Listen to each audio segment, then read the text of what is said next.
बिना फागुन महीना भावे ना एको रे छायन कके हुआ बा बहतल ले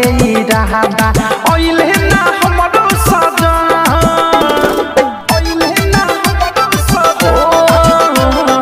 पिया के बिना फागुन महीना भावे ना एको रे छायन कके हुआ बा बहतल ले रहबा ओइले ना हमरो सजन बिरहिन बने के जिया तानिए सखी रंग बिन छछने बदन बिरहिन बने के जिया तानिए सखी रंग बिन छछने बदन रंग बिन छछने बदन रंग बिन छछने बदन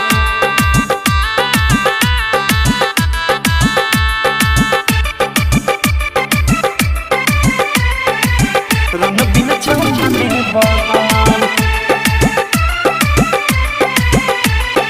तरसे जो बन रंग मिले ना पानी लेके जाई कहाँ चढ़ल जानी चढ़ल जानी तरसे जो बन रंग मिले ना पानी लेके जाई कहाँ चढ़ल जानी लागल बाउन से लगान हो लागल बाउन से लगान बिरहिन बने के जिया तानिए सखी रंग बिन छछने बदन बिरहिन बने के जिया तानिए सखी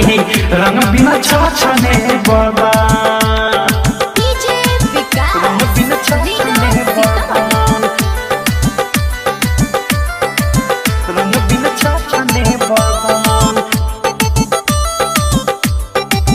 रंग बिन छछने बदन आस में सियाले नी नया हम चोली राइटर राकेश जी से खेले ला होली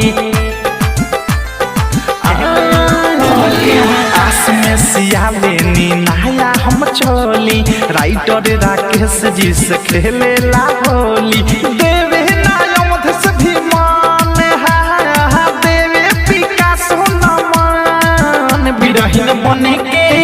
जिया तानिए सखी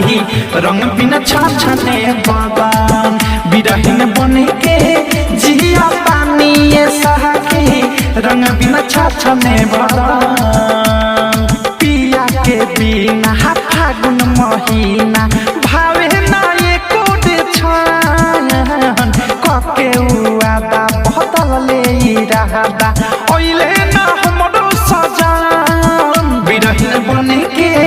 जिया तानिए सखी रंग बिन छछने बदन बिरहिन बने के